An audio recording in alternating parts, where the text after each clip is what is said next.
السلام عليكم ورحمة الله وبركاته. الحمد لله والصلاة والسلام على رسول الله وعلى آله وصحبه أجمعين أما بعد. എൻ്റെ പേര് അനീസ്.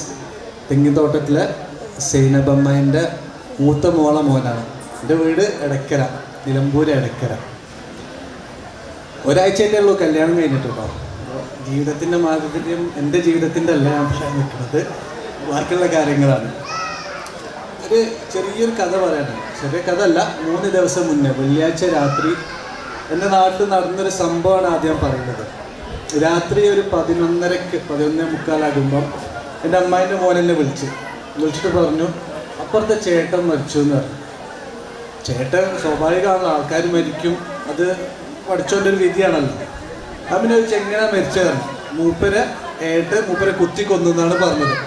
ഞങ്ങൾ വീടിൻ്റെ 4 വീട് അപ്പുറത്തുള്ളൊരു വീട്ടിൽ നടന്ന സംഭവമാണ്. അതായത് ഒരേ കുടുംബത്തിലെ ഏട്ടൻ അനിയനെ കൊന്നു എന്നാണ് അത് പറയുന്നത്. ആ ഒരു സമയത്താണ് നമ്മളിവിടെ ഒരു കുടുംബസംഭവമായിട്ട് ചെയ്യുന്നത്. കുടുംബസംഭവം നമ്മൾ ശനിയാഴ്ച തുടങ്ങിയാണ്. ഇതിൻ്റെ തലേന്ന് നടന്നൊരു സംഭവമാണ്. അങ്ങനത്തെ ഒരു കാലത്ത് കുറേ വാർത്തകൾ കേട്ടിട്ടുണ്ടാവും. ഈ കൊല്ലം തന്നെ ഒരു കുട്ടി അവൻ്റെ ഉമ്മനെയും അവൻ്റെ അനിയനെയും അവൻ്റെ വല്യമ്മനെയും ഒക്കെ കുത്തിക്കൊന്ന ഒരു വാർത്തകൾ കേട്ടിട്ടുണ്ട്. ഇവിടെ എന്താണ് ഒരു കുടുംബത്തിന് പറ്റിപ്പോയത്? ആ മാതിരി എവിടെ പോയി? അത് നമ്മളെപ്പോഴെങ്കിലും ആലോചിച്ചിട്ടുണ്ടോ? നമ്മൾ ആലോചിക്കുമ്പോൾ എഴുതും, ഓൻ്റെ ബൈക്ക് പോയി ഓന് തല തിരിഞ്ഞു പോയി, അങ്ങനെയൊക്കെ ആയിരിക്കും നമ്മൾ കരുതുണ്ടാവുക. പക്ഷേ ചിലയൊരു സ്ഥലത്ത് നമ്മൾ എന്ത് ചെയ്ത് തെറ്റിപ്പോയി. അതിൽ ഒന്നാണെന്ത്, നമ്മൾ കുടുംബം പുലർത്തി കഴിഞ്ഞാൽ നമുക്ക്, അതായത് നമ്മളെ ബാക്കിയുള്ളവരായിട്ട് എന്ത് പ്രശ്നങ്ങളുണ്ടെങ്കിലും, നമ്മളിപ്പോൾ ഇവിടെ ഇരിക്കുന്ന ആൾക്കാരൊക്കെ പല ആശയമുള്ള ആൾക്കാരാണ്, പല മൈൻഡ് സെറ്റുള്ള ആൾക്കാരാണ്.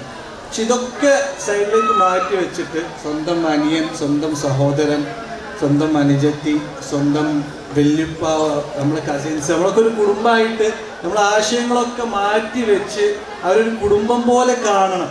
അപ്പോഴാണ് എന്താ നമുക്ക് ഉണ്ടാവുക? അവരെ സ്വീകരിക്കാനും അംഗീകരിക്കാനും കഴിയുള്ളൂ, നമ്മുടെ സ്വന്തം ആളെന്ന് പോലെ. കാരണം നബി സല്ലല്ലാഹു അലൈഹി വസല്ലം പറഞ്ഞ കുറേ കാര്യത്തിൽ ഒരു കാര്യമാണ് കുടുംബ ബന്ധം പുലർത്തുന്നുള്ള ഒരു കാര്യം പറഞ്ഞത്. ഒരു മനുഷ്യൻ നബിൻ്റെ അടുത്തേക്ക് വന്ന് ചോദിക്കണം, എൻ്റെ അടുത്തുള്ള ആൾക്കാർ, ഞാൻ അവരോട് എത്ര നല്ലോണം നിന്നാലും ശരി, അവരെന്നോട് നല്ലോണം നിൽക്കുന്നില്ല. എത്ര അവരൊക്കെ അടുത്തേക്ക് പോകാൻ നോക്കിയാലും ശരി, അവരെൻ്റെ അടുത്തേക്ക് വരുന്നില്ല. അപ്പം ഞാൻ എന്താണ് ചെയ്യേണ്ടതെന്ന് ചോദിച്ചു. നമ്മളെ ഇവിടെ ഇരിക്കുന്ന പല ആൾക്കാർക്ക് ഉണ്ടാകുന്ന ഒരു അനുഭവമായിരിക്കും ഈ ഒരു സംഭവം. അപ്പം നബി സല്ലല്ലാഹു അലൈഹി വസല്ലം തിരിച്ചു കൊടുത്ത മറുപടി എന്താ പറയുക? ഈ പറഞ്ഞത് ശരിയാണെങ്കിൽ, അതായത് നീ അങ്ങോട്ട് പോകുന്നുണ്ട്, പക്ഷെ അവർ അത് നിന്നെന്ത് ചെയ്യാണ്, വിട്ടുമാറ്റാണ്, നിന്നോട് സംസാരിക്കണില്ല.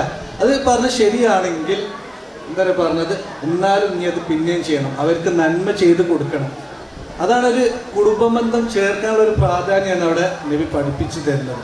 അപ്പം അങ്ങനത്തെ കുറേ കാര്യങ്ങൾ നമ്മൾ പഠിക്കാതെ പോയത് കൊണ്ട് കുറേ പ്രശ്നങ്ങൾ നമ്മുടെ കുടുംബങ്ങളിൽ തന്നെ ഉണ്ടാവലുണ്ട്.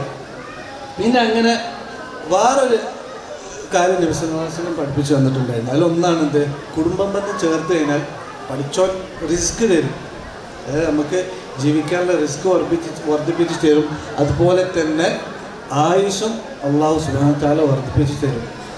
റിസ്ക് ഉണ്ടായാലും നമുക്ക് പൊതുവേ ഒരു സമാധാനം സന്തോഷമാണല്ലോ. റിസ്ക് ഉണ്ടായിക്കഴിഞ്ഞാൽ ആയുസ്സും വർദ്ധിപ്പിച്ചു കഴിഞ്ഞാൽ സമാധാനം സന്തോഷവും ഉണ്ടാവുമല്ലോ, നല്ല ആയുസ്സൊക്കെ ആകുമ്പോൾ. അപ്പം ഇങ്ങനെ പല കാര്യങ്ങൾ നമ്മുടെ ജീവിതത്തിൽ കുടുംബമായിട്ട് ശ്രദ്ധിച്ചു കഴിഞ്ഞാൽ, കുടുംബ ബന്ധത്തിൽ നമ്മൾ പുലർത്തേണ്ട കാര്യങ്ങൾ നബി സല്ലല്ലാഹു അലൈഹി വസല്ലം അള്ളാഹും പഠിപ്പിച്ച കാര്യങ്ങൾ വെച്ച് നമ്മൾ ശ്രദ്ധിച്ചു കഴിഞ്ഞാൽ നമ്മുടെ ജീവിതം തന്നെ ഒരു സന്തോഷമായിട്ടൊരു സംഭവമായിട്ട് മാറി. ഇപ്പം നമുക്ക് എല്ലാവരും ഇവിടെ ഇരുന്ന സമയത്ത് എല്ലാവർക്കും സന്തോഷമാണല്ലോ. എന്താണ്, നമ്മളെല്ലാവരും ഒന്നിച്ച് ചേർന്ന് നിന്ന് എല്ലാവരും അങ്ങോട്ടും ഇങ്ങോട്ടും പരിചയപ്പെട്ട് സ്റ്റേജ് മേലേക്ക് വന്ന് ക്ലാസ്സുകൾ എടുത്തു, കുറേ ആൾക്കാർ അവരെ കഴിവുകൾ തെളിയിച്ച്, അതൊക്കെ ഇതാക്കും. നമുക്ക് എല്ലാവർക്കും ഒരു സന്തോഷം ഉണ്ടാവും, തമ്മിലുള്ള ബന്ധങ്ങൾ കൂടും. അതുമാതിരി തന്നെ കുറേ കുടുംബങ്ങൾ എല്ലാവരും പെരുന്നാളിലൊക്കെ കൂടും, എല്ലാവരും ടൂറും ട്രിപ്പും ഒക്കെ കുടുംബങ്ങളായിട്ട് പോകും. ഒറ്റയ്ക്ക് പോകാനായിട്ടൊരു നല്ല സന്തോഷം ഉണ്ടാകും ഒരു കുടുംബമായിട്ട് പോകുമ്പോഴാണ്. നമ്മൾ 2 ആൾക്കാർ പോകാനായിട്ട് രസം എങ്ങനെ ഉണ്ടാവും? ഒരു 6 ആൾക്കാർ പോകുമ്പോൾ ഉണ്ടാവും, 4 ആൾക്കാർ പോകുമ്പോൾ ഉണ്ടാവും.